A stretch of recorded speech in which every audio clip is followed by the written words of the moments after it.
Coming up on Dig It, it is so frustrating. You've got a cushion under here and a cushion over there and turning on one side and then legs in the air and then you get up and have a walk around and I need the loo. It's like a Tracy Emin art installation watching me get into bed and sleep at night. I sat in the interview room. His knee was touching mine. I kept asking him about whether he spoke French. I don't know why. I was like, do you speak French? Do you dream in French? And I remember afterwards running into Simon Pegg and Simon Pegg saying, oh my God, you totally humiliated yourself. All of that right after this.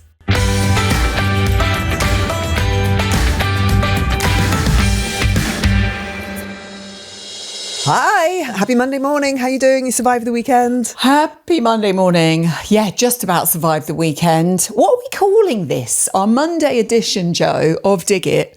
Have we decided yet? I don't know. I mean, the deep dive could be something, although we're more about digging than diving, but I think we probably still need some help, don't we, from people who watch? We do. Suggestions, please, from our diggers. Are they called that? Yeah, no, diggers is good. We're calling them diggers, I Diggers, reckon. yeah. On the subject of which, can I just show you a little present? Yes, please do. That we've been sent from James, the jeweller, in honour of our podcast. Look, he sent us both little digger necklaces. I don't know if you can see this. Oh, you're wearing it. Sorry. Look. It's a little spade. Oh my God. And it hangs on a necklace. It's A so trowel. cute. And he sent one for you as well. Oh, amazing. It's got a little diamond in it. There we go. Wow. What's his name? So his name is James. James Robinson. Okay. He's an amazing jeweller. So thank you, James. Can I hear a cat meowing? You can hear a cat. This is Simba. Simba is my Simba. Bengal cat, and every single morning, in fact, every hour of the day, she just makes that noise relentlessly until you give in and you feed her. So I'd love to say she just wants affection. She's going to come and sit on my lap and be really cozy, but she just does not do that. She's just literally like, feed me. Yeah, Wilbur, since his newfound fame on our first episode, has now become quite camera shy. I think he wants higher rates, actually, for appearances, but he may pop in at any time. So Monday's episode, we answer questions from our diggers who've got in touch, and we should say thank you so much for all the lovely comments that people have been sending. It's really encouraging, and the results are in from our Spotify poll, Joe. Oh, okay. So this is, have you ever taken anything from a skip with... Is that even legal? 4%. I know we did get told off by a couple of people when we started talking about skips. Yeah, apparently it's illegal. You have to get permission from the owner of the skip. Yeah, apparently. Fair enough. Which fair enough. is fair. Yeah, fair enough. Although, I mean, it seems daft because they're throwing it out. They obviously don't want it anymore, but I will from now on check. Thought about it, 27%. No, never dared. That was 23%. And then yes, a whopping 46% of you have taken stuff from a skip. 46%. We also asked about swimwear shopping. Pretty unanimous, this one, Joe. Yeah, go on. When it comes to swimwear shopping, do you A, love it, new one yearly, only 11%, dread it, yes, 89%. I'm with you, girls. Wow. That's insane. It's crazy, isn't it? I know. I'm having this because there is a holiday looming at the moment, and I would love to wear a bikini, and now I'm thinking, do I wear a bikini? I don't want to wear like high-waisted bikini pants because if you're Dua Lipa, they look amazing, but I'm not sure that I can carry them off. So then do you do the swimming costume? It is a nightmare. I mean, genuinely. It is a nightmare. I do not know what to wear. Because we're all different shapes and sizes, aren't we? I've been trying the high-waisted, but if I go high-waisted, it covers a bit of my belly, which I like, but then they cut right into the fattest bit of my thighs, which I don't like. And then the tops, I like the fact you can buy separates now, so you can kind of mix and match, which is good. But we have had some feelings on this. Anna says, I yearn for a long body. My ribs are about 2 inches above my hips. See, Anna, I have exactly the opposite problem to you. I have a long body and long for a short body because nothing is ever long enough. Oh, we're never happy. Oh, we're never happy. We're never happy. We never are happy. No, the midriff is definitely my issue. Always has been. So, yeah, maybe it will be the one piece this time. We've got messages. So should we hear from some of our lovely people who watch? We've got Kerry first up. So this is Kerry's message. Hi, ladies. My question to you is, do you have someone that inspires you on a general day-to-day level? The reason why I'm asking this is because I am turning 60 on Monday, and Joe, I know you have just recently turned 60. You've been in my ears for years, really, with the Couch to 5K, and I've returned to it. I'm on the final week, and I've got 2 runs to go, and I find it amazing because I look to you and think, wow.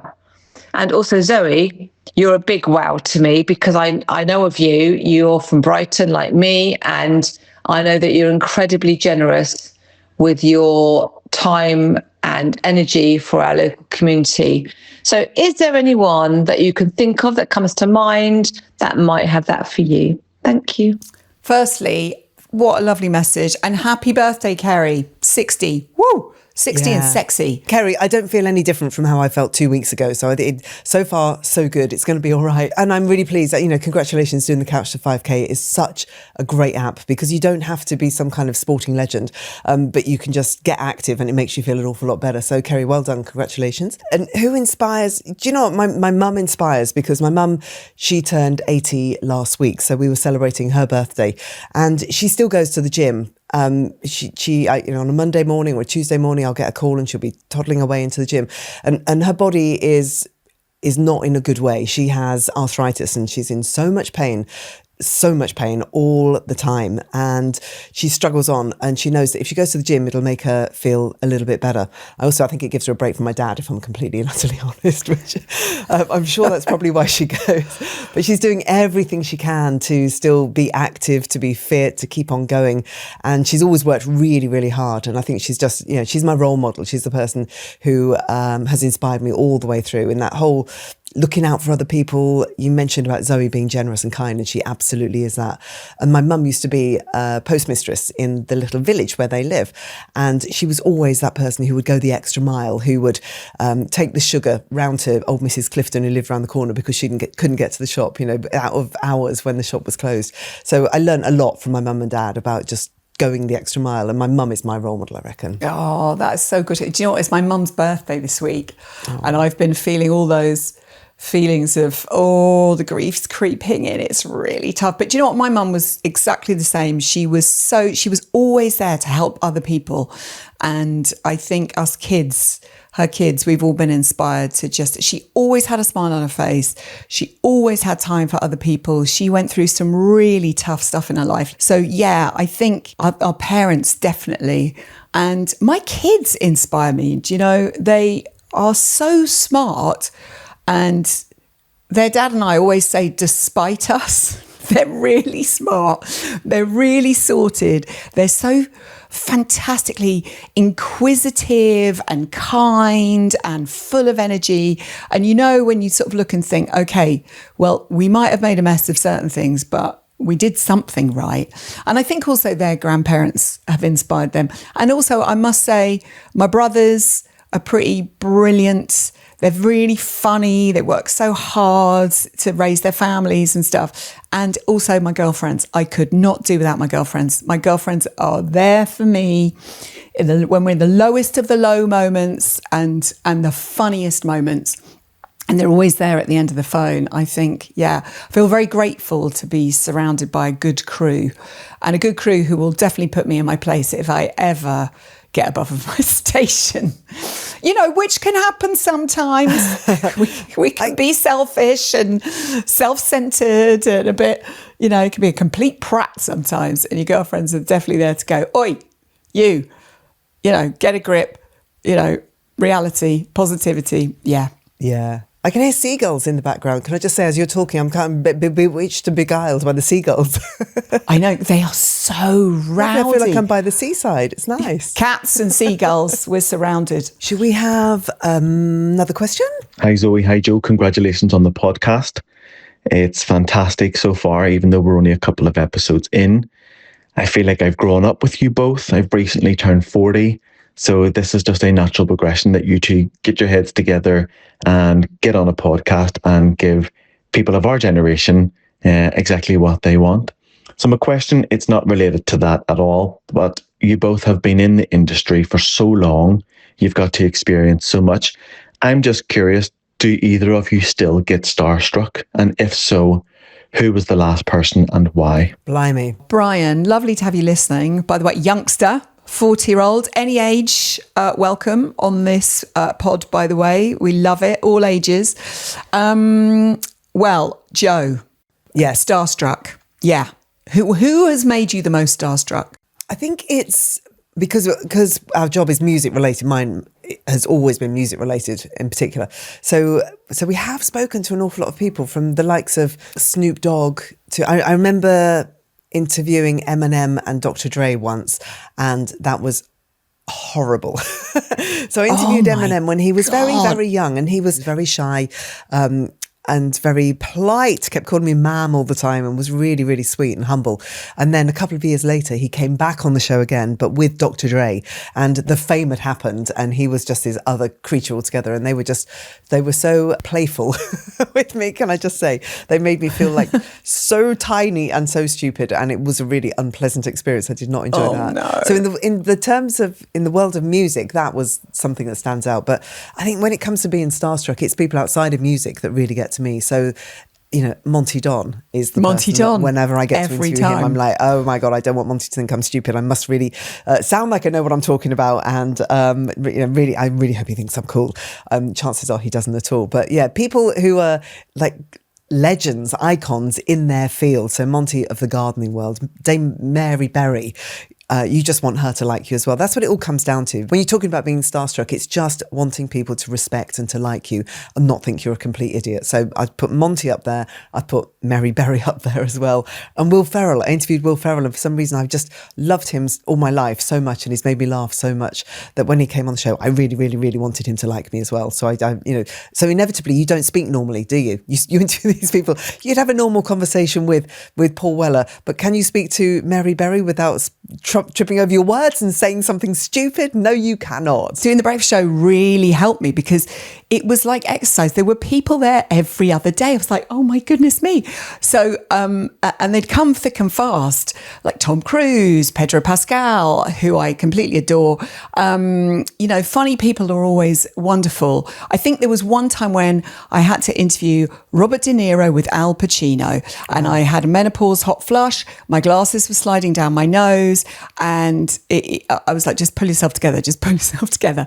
And they were both so patient and adorable with me. And another time when I had to interview Brad Pitt, Margot Robbie, and Leonardo DiCaprio. And I just talked to Margot. I was like, I'm just talking to Margot. She's so easy. She is so adorable. She is gorgeous. And also then I interviewed her with Ryan Gosling, and he was pretty up there for me because I was obsessed with The Notebook. And they were funny and charming. And I think you learn doing the job we do your research. We used to call it the Monty Don effect on the breakfast show. It was Monty Don, Sexy Priest, Andrew Scott, and Harry Styles would have the biggest reaction around the office. Harry Styles actually had a queue around the block when he came on the show. I think the most starstruck I ever was so painful. It was an actor. I'm not going to talk about who he was. I was sent by a TV show to interview him. I had begged my co-host, Jamie Theakston, to go and do the interview. I was like, I love this guy so much. I will not be able to speak. Please, will you go and talk to him for me? And he was like, no, you'll be fine. I sat in the interview room. His knee was touching mine. It was like a closed set.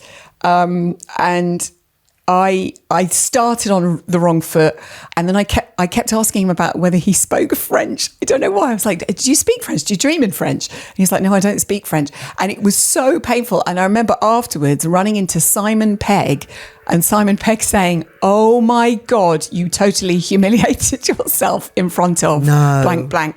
It was that painful. And I think after that point, I was like, I've got to get a grip. We're going to take a quick break for some ads. But if you're keen to listen to these episodes ad-free and early, you can subscribe to The Potting Shed. Become a member of The Potting Shed and you will receive bonus bits, longer episodes and early access to tickets for the live events. Wondering how to subscribe? Well, there's a link in the show notes. Right, time for a break.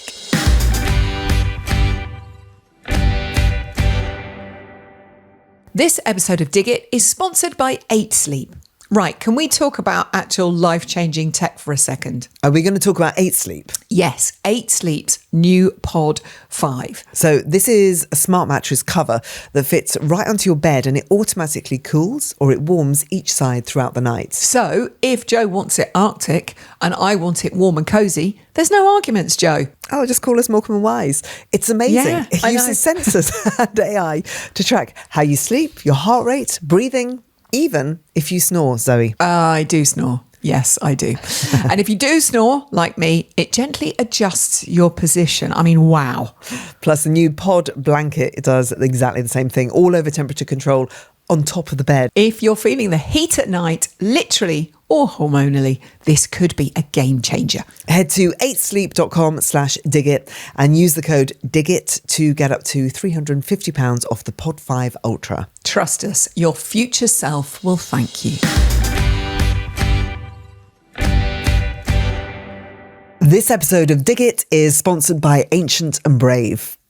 Zoe, holidays are fast approaching. Have you packed your collagen? Obviously, travel sachets straight into the wash bag. Ancient and Brave have really thought of everything. Their wild collagen sachets are perfect for holidays, festivals and work trips. They're full of marine collagen sourced from MSC certified wild caught fish and are clinically proven to transform skin health and backed by science for whole body health. And it blends into anything. Smoothies, tea, even an iced coffee. No taste, no fuss. Plus, they're a B Corp, proud members of 1% for the Planet, meaning that 1% of all their sales, which they've now increased to 2%, goes directly to environmental causes that protect our planet. So it's wellness for you and the planet. Go to ancientandbrave.earth/planet and use code DIGIT for 20% off your first one-off purchase. That's code DIGIT at ancientandbrave.earth/planet. If you're loving Dig It so far, don't forget to hit follow so that you never miss an episode. Let's hear from somebody else, shall we? So Millie has got a question for us, and this is relevant because obviously it's the summer of festivals for you and me and loads of other people. So Millie's question is this. Hi Joe and Zoe, I love both your styles and I'm about to go on holiday to Cornwall at the end of August. And I was just wondering what would be in your capsule wardrobe. I'm a mum of 4 and we're camping. And I'd love sort of a few practical outfits and then maybe some wow ones for the evening. Thanks so much. Just wondering what your go-tos would be. Oh, no pressure. Millie, thank you. I hope you have a great time in Cornwall.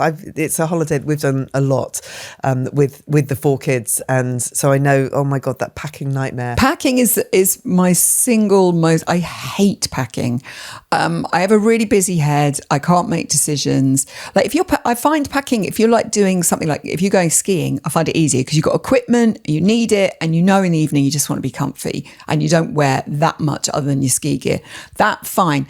Holidays, camping, because the tricky thing is the weather, isn't it? Because it could be 80 degrees, it could be 65 degrees and raining. So I hate packing for holiday. And what I have to do is I have to sort of start an initial pack sort of like a week before, the initial pile, and it seems quite reasonable. But then you think, oh, hang on, I might need that raincoat. I might need these walking suits, walking socks. Walking suits? You have walking suits. Why do I not have a walking suit? What is walking? Walking boots is what I mean, and your socks and stuff like that. And it just there always seems like so much paraphernalia. And then when I turn up with my luggage, the rest of the gang are always like, what is that? I'm like, I'm very tall. I have tall clothes. I have big feet. I have big shoes. So I wish someone would teach me, Millie, how to do a capsule wardrobe. And I'd like a capsule wardrobe for a festival, capsule wardrobe for camping, and a capsule, not that you often catch me camping unless it's a festival, and a capsule wardrobe for going on a summer holiday, because it would really help. Is there someone out there who offers that service? Oh, no, they could make a fortune, couldn't they?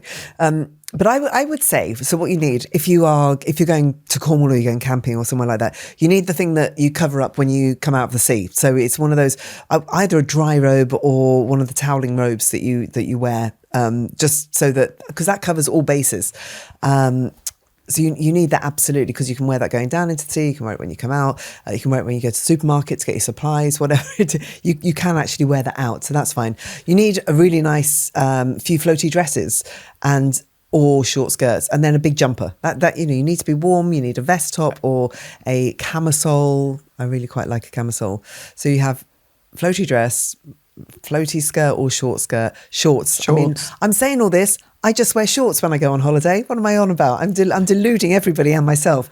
I just wear shorts and I wear flip-flops or big boots and then a jumper to go over the top. Yeah, and you do it so well. You look so good in it. I think this is the other thing, that I do not look good in holiday clothes. I look good in winter clothes. Dark colours, covered up. I don't like getting my body out when it comes to holidays. Thing is, though, you get really worried about all this stuff before you go. And then when you get there, you don't care, do you? You're on holiday, you kick back, you wear 3 or 4 items of clothing. And I always think when I go back, right, remember, just keep those things in a case, wash them, keep them in a case. That's what you wear next year. Because something happens in between in the year before, when you've been on holiday and you go, when the next day you think, well, what did I wear last year? I don't even know. Like, did I wear this? It looked freaking awful. Why am I wearing that? It's like you overthink it. In a way, I guess just chucking stuff in a bag and going is probably a better thing. And maybe less is more. I've got a clothes rail in the garage, because our wardrobes are not very big, so I've got a clothes rail in the garage, and I have literally got all my favourite dresses that I wear, and I really haven't bought many new dresses for holidays over the years at all, but I've got favourite things that I absolutely love, so I might have worn them once or twice at Glastonbury, but there's such comfort in going out there and just going, this is what I'm going to be wearing this week when I go on holiday, and I just take out that dress. And also they have lovely memories with them too, don't they? So you remember wearing that particular dress on a beach in France or Cornwall or wherever it is. And so I've got about 5 or 6 different dresses, and they're my summer holiday dresses, and I'll wear them year after year after year. I mean, it's not good for photographs because you're wearing the same thing year in, year out. Who cares? I'm never in the photos. No, good point. But then you can wear like a jumper or a fleece or whatever it is over the top. You can get new things. It's really sad when you get to an age, I recently have gone off all my shorts because I've got varicose veins. Lovely subject. I'm getting them done in September. I will be talking about it on the pod, no doubt. I went for my appointment this week. I can tell you all about it. I'm sure I'll be doing the pod in my stockings when I get them done. So shorts don't look so great on my legs anymore. Maybe once they've got a bit of fake tan on. This is another question, Millie. Will you be fake tanning before you go away? Because I am really pale. I think I'm the palest I've ever been at this time of year because I've just not been sitting in the sun, and I don't really sit in it anymore, to be honest with you. Even when I'm on holiday, I tend to sit in the shade quite a lot because I think I've really started to realise the sun damage that I've done to myself over the years. But I'm so pasty. So should I be I think I might have to fake tan, but I don't do it well. There's a whole thing with fake tan, which I mean, fake tans are amazing. So if I'm doing the Glastonbury coverage, I will get my fake tan done, and it will be done by a professional, and it will look fantastic. Thank you, James.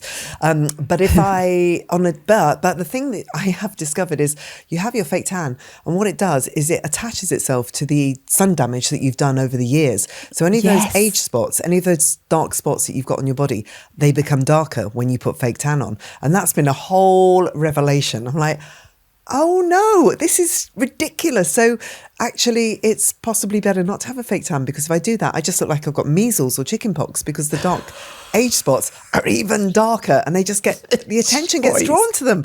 I'm like, oh no. So I can stay out of the sun because I don't want to damage my skin any more than I have. And I have damaged my skin a lot over the years. But the fake tan, actually, on a weekly basis, I could not have a fake tan because it would just make those age spots darker and darker and darker. And that's really annoying. Yeah, this is my advice to anyone young, and I'm trying to get this into Nell's head at the moment. I'm like, Nell, just use high SPF all the time. I don't use anything less than 50 anywhere anymore. I use 50 on my body and 50 on my face because it's almost, it's irreversible. It is, that a word? The damage that we've done, and I grew up, I was a teenager in the 80s. People were on sunbeds all the time. I've used sunbeds over the years, and we went outside and we didn't really care. And I'm really starting to see that now. It's like, oh my God, my arms become like a sort of patchwork dot to dot. Yeah, no, it's real. So if anyone has any tips on capsule wardrobes or how to pack, like, if there's top tips of, right, you need these, I've worked out the maths of what you need on holiday, how many pairs of pants, how many things, please tell us, because anyone who could make my packing any easier for me, I will love you forever. One thing I have started doing is getting those little bags. You can get some really cool bags, like zip-up bags, in lots of different bright colours. I think Baggu do them, lots of places do them. And they're brilliant because I'm like you, I've got a really chaotic mind and I'm not organised at all. However, if you do get one of those zip-up bags and you do put all your pants in there, you put all your bras in there, you put your T-shirts, just having that separation, because when I get on holiday, I just cannot make sense of my wardrobe and what to wear. But if I know I have that bag to reach into to put my pants on, and then I have that bag to reach into and my socks will be in there, that has helped me enormously. And it sounds like it's not rocket science and it's a really obvious thing to do, but it hasn't been obvious to me up until now. And all of a sudden I'm like, okay, this brings a bit of order to my mind and kind of calms me down a little bit when it comes to knowing what to wear on a day. Also, if you're going on a sunny holiday, my friend Gail Rinkoff, she's a stylist, she taught me this great trick, which was, if you're taking loads of summer dresses, put them on really light hangers. Okay, so I take them out my wardrobe on the light hangers, and then I fold them into the case, flip, like that, and then they're in there. And then when I get there, I take them out on the little hangers and put them straight in the wardrobe. Oh, saves so much time. That's a really good little tip. And then you hang them up, and then they're kind of, the creases come out and da-da-da-da-da. It's great. For me, it's all the paraphernalia. It's all, you're talking about cocoa and hair appliances and makeup and stuff. For me, it's all like, I've got so many goddamn creams. I've got all my HRT stuff. I've got all the supplements. I've got 78 things that I put on my face that make absolutely no difference whatsoever. It's the psychology of, oh my God, I've got a week. I'm not doing anything. I haven't got to go and do work and stuff like that. So I'm going to do all the face packs I've been storing up over the last year. I'm going to make myself look pretty with my hair clips, because I never normally do that. And yet you just think, this is it. I'm going to do this whole week and I'm going to just indulge in all the stuff I've bought over the year. But you don't. You don't need any of it, girls. No. And also buy the big things when you get on holiday. So any like shampoos, shower gels, all that stuff. Yeah. Have we helped Millie? I don't know if we've helped Millie at all. We've burbled on a lot about our own travel crises. I'm always the person with the bag when you get to the airport and the overweight luggage. I'm always the overweight luggage person. Yay! And the whole family are just like pointing at me, shame on you, shame on you. And I'm going, please, can somebody take my conditioner and have it in their bag? Please, can you take my hairdryer and put it in that bag? I didn't need to take a hairdryer with me, but without fail, every year. That gives me comfort, Jo, because I look at you and I think you just seem so together and organised, but you also have a huge bag. Hooray! Yes, next question. What have we got? This one comes from Susan. Like Jo, I too have a dodgy rotator cuff in one shoulder. I adore swimming and I'm really sad as I'm having to take a break to let my shoulder calm down a bit. I also love lifting weights, but find this aggravates the injury too. Jo, I know you enjoy weights. How do you manage to get fit and strong with this annoying rotator cuff issue? I'm also interested to know how you both keep active. Susan, I feel your pain, because if it's, Jo's got a rotator cuff, I've got a dicky hip, it's all go. Jo, what do you do? Yeah, Susan, I feel your pain in every aspect of what you've just said. And it's really bad this week. So it's funny that you've got in touch this week, because I went to see physio Phil, who is an amazing physio in Northampton. Thank you, Phil. And he looked at me and I've got not one but two dodgy rotator cuffs, and it's genuinely affects everything that I do at the moment. And I love swimming so much and I'm finding it really hard. I went swimming the other day and actually couldn't do front crawl, and it just made me feel really depressed, because it's taken away one of the things that makes me really happy and keeps my sanity. And I was like, God, is this it? I should have had an operation a few years ago and I didn't, and then it seemed to get a lot better and I was like, oh, okay, I've dodged it, it's fine. And I carried on going to the gym and working out and it was all right. But for some reason, probably age and wear and tear, it's just got really bad at the moment. So things that I'm struggling to do with my rotator cuff is put Marmite on bread. If the butter is really hard, it's obviously an action that is just underneath that I cannot put pressure on a knife. Drying my hair is really painful. Anyone with a bad rotator cuff will know exactly what I'm talking about. It's just certain angles that it catches. I've got torn ligaments and it's just really painful. So Physio Phil was advising that I need to go and see a specialist and probably have the operation, probably on both shoulders as well. And when I'm lifting weights, it's all about not putting pressure down, Susan. It's about pulling away to try and build up the muscles. And I think it's talking to physios and getting advice from them about what the exercises are that will help build up and support your shoulder. So that's what I'm trying to do at the moment. But I feel like I'm in the thick of it at the moment. Like you with your hip, Zoe. I know you've got bursitis. Yeah, I've got bursitis. Yeah. It's so painful. And really stops you doing all the stuff that you really love doing. And it's not fun. I think that you sort of learn these things come with age, and I sort of think, okay, there's probably always going to be something that you're kind of dealing with. I think it's trying to find, like you say, seeing a good physio who can give you some advice.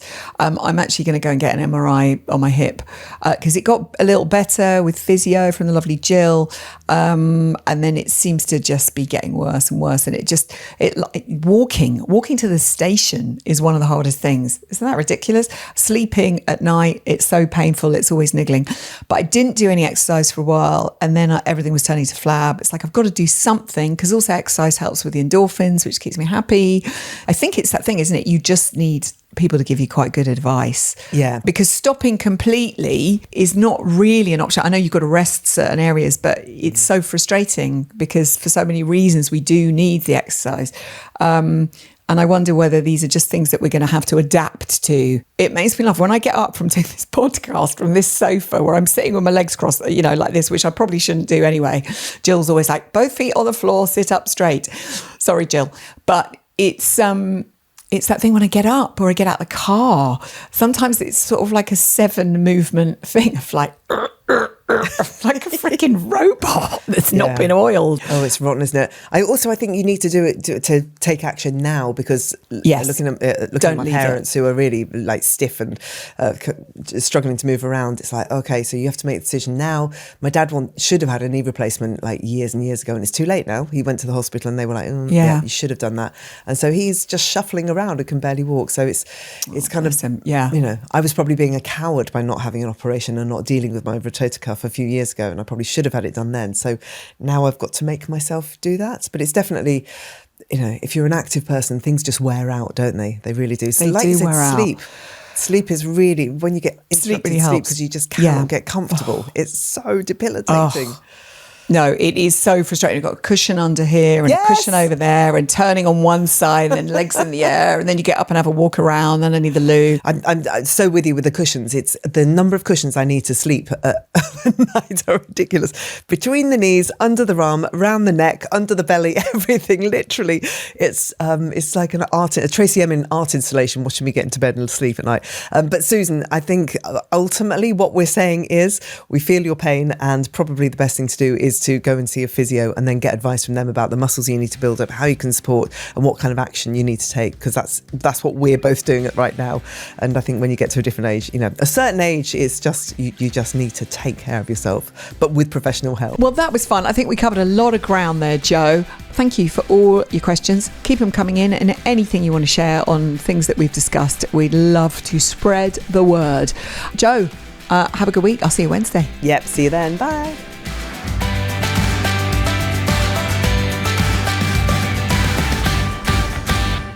Dig It is a Persephonica production.